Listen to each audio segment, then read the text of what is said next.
Hi guys. Well, today I want to share this little package. This is a blast from the past. All right. Let me start from the beginning. This package came from Camping Survival, which is a website that has a bunch of different gear, mostly outdoor gear and stuff. I was introduced to them by a viewer a couple months back, and I talked about their giveaway, which I actually do a giveaway every month, I believe, for a bunch of different camping gear. Really cool. But good source for different types of gear, and I was very interested in MREs, which I did also get today, so I'll do a separate video on the MREs that they're offering. But I also noticed on their site that they sell used knives. That's right, they have a used knife section. So I went to click on it, originally, this was weeks ago, and I saw that there was 2,000 plus knives. Wow. So I literally spent probably an hour or two perusing through all the different knives, looking at the prices and stuff. And what's so cool is that I think a lot of these knives are like airport, confiscated stuff. A lot of it are older designs, but there are some new designs as well. But it's so cool because I saw so many knives that I've had growing up and collecting knives way back in the day. A lot of the stuff from the 80s and 90s and early 2000s. Really just a couple things that just really struck a chord with me seeing these knives. Like, oh man, I remember that. Oh man, I had one of those. And it was really cool looking through them. So the point of this video is to show off a couple of things that I got, as well as tell you that it's a good place to check out used knives. I would say that the vast majority of their prices are pretty good. There's a big selection of knives where the prices are really, really great. And then there's a handful of just gems, just like, oh my God, I can't believe that's the price on that knife. And I got three different things in this box that's what I said to myself, oh my God, I can't believe they're selling it for that cheap. So I'm gonna show you what these knives are. And I'm very excited to talk about them because these are blasts from the past. These are all things that I've actually had at some point or another, or a version of it, but no longer have. So it's kind of revisiting my, my youth as far as knife collecting goes. So the first one here, a lot of you guys are gonna recognize, all right? This is a Spyderco, all right? It's of course just marked because they have so many different knives. I know Spyderco is spelled wrong there, but it's no big deal. All right, so, hello, okay. So this is the Spyderco Q model, all right? Total blast in the past. A lot of new knife collectors and youngsters watching probably have never even seen this model before. But they made a bunch of different designs, and a lot of them had the Spyderco logo inside the blade area there, but they also did some for different companies, and this one happens to be made for REI, which is an outdoor company. You can see there's just like a pine tree there. Very cool.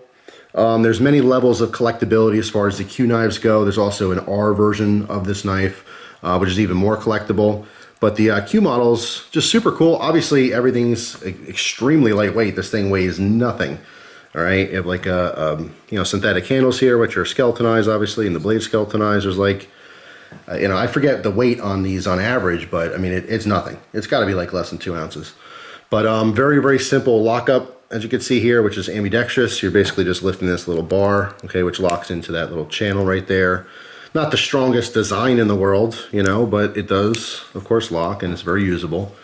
A lot of them were serrated, but there were plain edge models as well, which again, more rare, but pretty damn cool.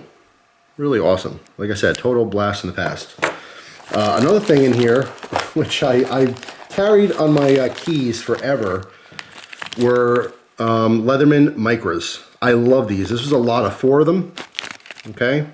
And I think the price on this, actually, let's first talk about the Spyderco. And I don't remember exactly what they were, but I want to say this was around the $20 to $30 price tag. All right, these they were selling for around like 12 bucks. All right, these things I think were like 15 bucks when they were brand new. I used to have a bunch of these, and I loved them so much I kept giving them away to everyone I liked. And eventually, I didn't have any left. So these are all metal, little Leatherman multi-tools. But what's so cool about the Micro is that the main tool was scissors, and they're spring-loaded scissors, which is awesome. And of course, the other tools, you got a little pen blade here.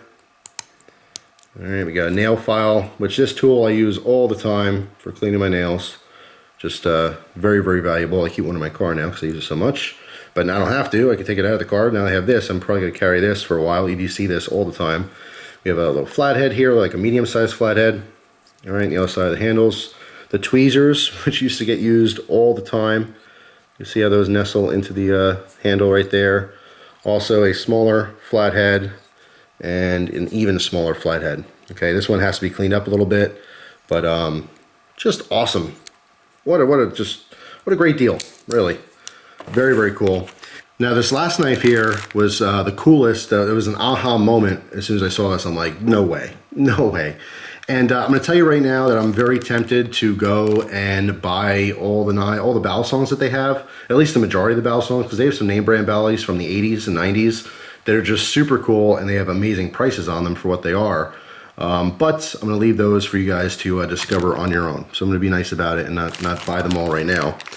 But this one really just caught my eye because this is a model I used to have. I actually used to have the black version of this. All right, so let's, it comes in a little case here. I don't know if this is the original case or not, or sheath.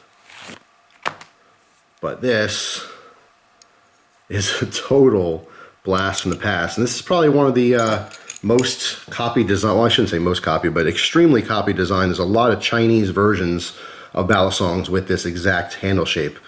All right, if you can zoom in on this tang, you can see right there, Valor, which was made in Miami, USA. All right, this one, of course, it is used, a little scratched up, but in decent shape.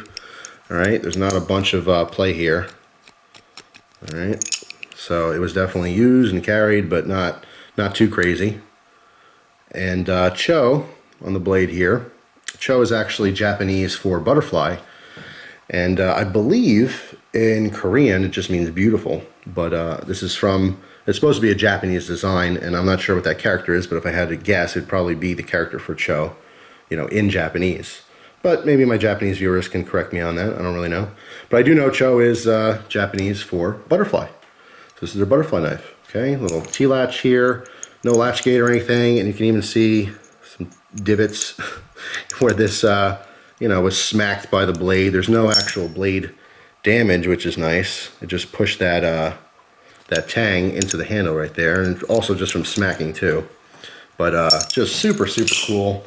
Nice and heavy. Right? American made, or at least sold in America.